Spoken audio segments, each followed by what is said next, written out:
کہ زمین مسلمانوں کے خون سے تر ہو جائے تو پھر اللہ تعالی ہمارے حال پر رحم فرمائے۔ میں شدید مجبوری کی حالت میں اس نتیجے پر پہنچ چکا ہوں کہ اس خون کا بہہ جانا ہی بہتر ہے جو بہت دنوں سے ملت اسلامیہ کے جسم میں فساد پیدا کر رہا ہے۔ جیسے جیسے امیر قطب الدین بن حسان صلاح الدین ایوبی کا خط پڑھتا جا رہا تھا، والی موصل سیف الدین کی حالت غضب میں اضافہ ہوتا جا رہا تھا۔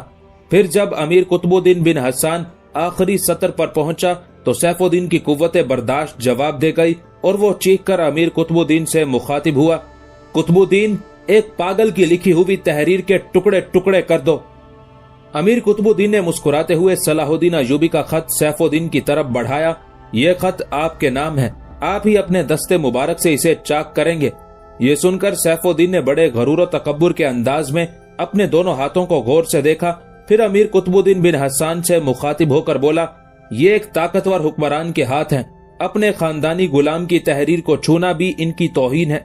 امیر قطب الدین بن حسان نے سیف الدین کو خوش کرنے کے لیے پرجوش لہجے میں کہا، اگر یہ بات ہے تو آپ کا خادم صرف تحریر ہی کے نہیں، صلاح الدین ایوبی کے ٹکڑے کرنے کے لیے بھی تیار ہے۔ اتنا کہہ کر قطب الدین بن حسان نے صلاح الدین ایوبی کے خط کے چھوٹے چھوٹے ٹکڑے کر دیے، پھر ان ٹکڑوں کو مٹھی میں دبا کر اپنی نشست سے اٹھا اور سیف الدین کے قدموں میں ڈال دیے، پھر ایک زوردار کہا لگاتے ہوئے بولا، یہ ایک غلام کا جھکا ہوا سر ہے جو اپنے آقا کے قدموں کو چھو رہا ہے۔ سیف الدین نے امیر قطب الدین حسان کی طرف دیکھا اور مسکراتے ہوئے کہا، تم بہت ذہین انسان ہو۔ قاصد کو اس کے لائے ہوئے پیغام کا جواب مل گیا تھا۔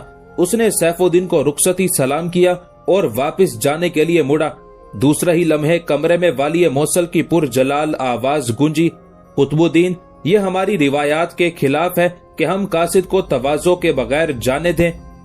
صلاح الدین ایوبی کا قاصد پلٹا اور اس نے مؤدبانہ لہجے میں کہا، تواضع تو آپ کر چکے۔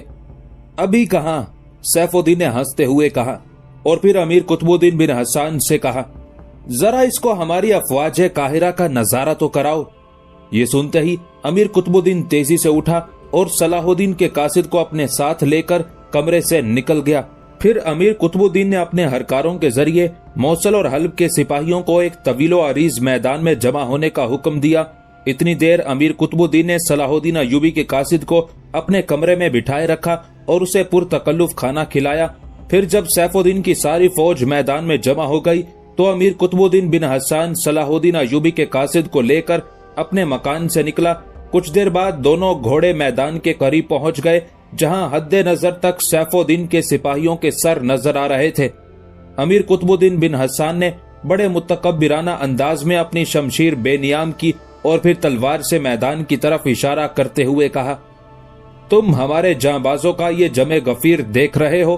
امیر قطب الدین حسان کا خیال تھا کہ صلاح الدین ایوبی کا قاصد یہ منظر دیکھ کر گھبرا جائے گا یا اس کے چہرے پر سراسیمگی کے آثار نمایاں ہو جائیں گے، مگر اس شخص نے بے نیازانہ کہا، میدان جنگ میں فوج ہی ہوتی ہے، یہ کوئی عجیب منظر تو نہیں جسے آپ کے امیر سیف الدین مجھے بطور خاص دکھانا چاہتے تھے۔ صلاح الدین ایوبی کے قاصد کی اس بے نیازی پر امیر قطب الدین حسان جل اٹھا۔ امیر سیف الدین یہ چاہتے تھے کہ تو ہمارے جانبازوں کا شمار کر لے اور صلاح الدین کو جا کر بتا دے کہ اس کے واپس جانے ہی میں عافیت ہے۔ میں آپ کا پیغام بھی اپنے امیر تک پہنچا دوں گا۔ قاصد کے سکون و اطمینان میں کوئی فرق نہیں آیا تھا۔ اس کا یہ طرز عمل دیکھ کر امیر قطب الدین حسان مزید غضبناک ہو گیا۔ کیا تیرے امیر کے مٹھی بھر سپاہی اس لشکر جرار کا مقابلہ کر سکتے ہیں؟ امیر قطب الدین کے غصے کا مظاہرہ دیکھ کر قاصد پہلی بار مسکرایا۔ امیر محترم ہمیں سلطان عادل کے زمانے کے واقعات سناتے تھے۔ قاصد کے لہجے سے غیر معمولی سکون جھلک رہا تھا۔ امیر محترم کا کہنا ہے کہ سلطان نور الدین محمود زنگی رحمت اللہ علیہ کے چند ہزار سپاہیوں نے دوسری صلیبی جنگ میں کئی لاکھ عیسائی سپاہیوں کو شکست فاش دی تھی۔ امیر قطب الدین حسان قاصد کے اس طنز کو برداشت نہ کر سکا۔ اس نے بڑے شائستہ انداز میں سیف الدین کی افواج قاہرہ کا مذاق اڑایا تھا۔ بدبخت، وہ سلطان عادل تھے۔ امیر قطب الدین حسان نے ہذیانی انداز میں چیختے ہوئے کہا، ان کی شجاعت و استقامت کا مقابلہ ایک غلام زادے سے کر رہا ہے۔ قاصد آہنی اعصاب کا مالک تھا اور سفیر کو ایسا ہی ہونا چاہیے۔ اس نے مسکراتے ہوئے کہا، تم لوگ جسے بار بار غلام کہہ کر اپنی آتش حسد کو ٹھنڈا کرنا چاہتے ہو؟ وہ غلام بھی تو سلطان عادل کا تربیت یافتہ ہے، اس میں اپنے آقا کی کچھ صفات تو آئیں گی۔ قاصد کے اس جواب کے بعد امیر قطب الدین حسان ایک لمحے کے لیے بھی نہ ٹھہر سکا اور صلاح الدین ایوبی کے لیے انتہائی غیر مہذبانہ الفاظ استعمال کرتے ہوئے چلا گیا۔ قاصد کچھ دیر تک امیر قطب الدین کے گھوڑے کو جاتے ہوئے دیکھتا رہا، پھر اس نے اس میدان پر نظر ڈالی جہاں سیف الدین کے بقول اس کی افواج قاہرہ جمع تھی۔ بے شک جنگ کے مادی نقطۂ نظر سے صلاح الدین ایوبی اور سیف الدین کے لشکروں میں کوئی مقابلہ اور کوئی توازن نہیں تھا، مگر فتح و شکست کا معاملہ ہی کچھ اور ہے۔ صلاح الدین ایوبی کے قاصد نے میدان پر آخری نظر ڈالی اور قرآن حکیم کی آیت پڑھتا ہوا اپنے لشکر کی طرف چلا گیا۔ اللہ کا حکم ہر شے پر غالب ہے۔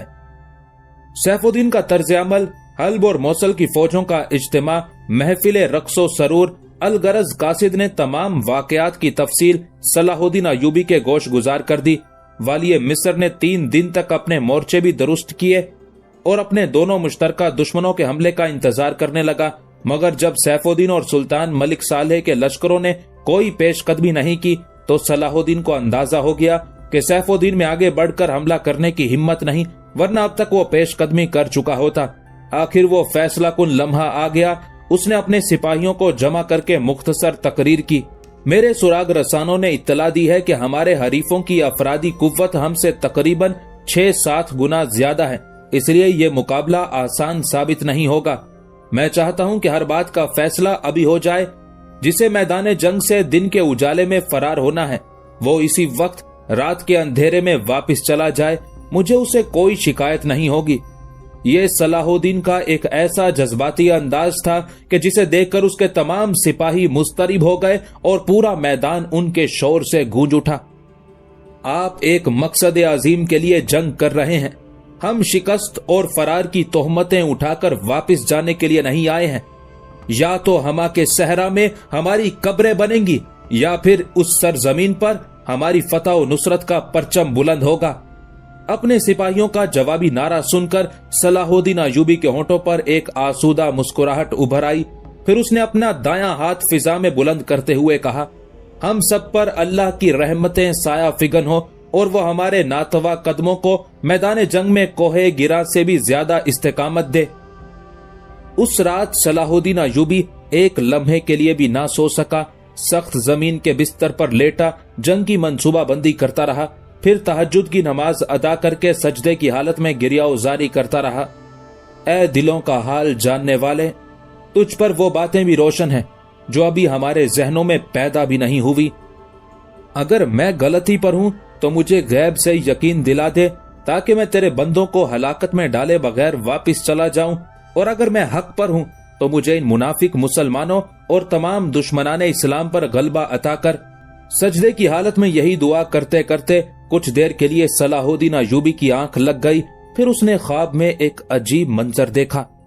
سورج نصف النہار پر ہے اور اپنی پوری آب و تاب کے ساتھ چمک رہا ہے، پھر اچانک سورج اپنے محور سے ہٹ کر زمین کی طرف سفر کرنے لگتا ہے، یہاں تک کہ وہ ہما کے صحرا میں اتر آتا ہے۔ پھر سورج کا رخ اس طرف ہوتا ہے جہاں صلاح الدین ایوبی کا لشکر پڑاؤ ڈالے ہوئے ہیں۔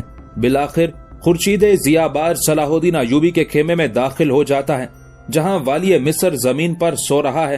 سورج اور قریب آتا ہے، پھر سورج اور صلاح الدین ایوبی کے درمیان برائے نام فاصلہ رہ جاتا ہے۔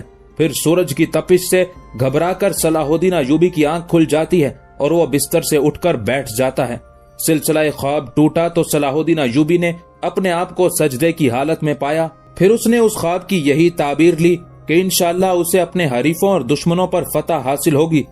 دوسری طرف والی موصل سیف الدین کے خیمے میں بھی شب بیداری کا سما تھا، بس فرق اتنا تھا کہ والی مصر صلاح الدین ایوبی گریہ وزاری کرتے ہوئے خالق کے حقیقی سے استعانت طلب کر رہا تھا اور سیف الدین اپنے امراء کے ساتھ کسی خوبصورت مطربہ کا نغمہ دل نواز سن رہا تھا۔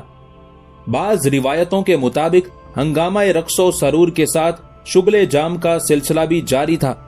اعتراض کرنے والے کہہ سکتے ہیں کہ جب والی موصل سیف الدین حالت جنگ میں تھا تو اسے نغمہ و رقص اور شراب نوشی کی محفل سجانے کی کیا ضرورت تھی؟ تاریخی حوالے سے اس سوال کا ایک ہی جواب ہے کہ امیر قطب الدین اور دوسرے امراء نے سیف الدین کو یقین دلا دیا تھا کہ صلاح الدین ایوبی محض دھمکیوں سے کام لے رہا ہے. اگر وہ حملے کی صلاحیت رکھتا ہوتا تو اب تک اس کا لشکر حرکت میں آ چکا ہوتا. سیف الدین کے اس اطمینان کی دوسری خاص وجہ اس کی فوج اور سامان جنگ کی کثرت تھی.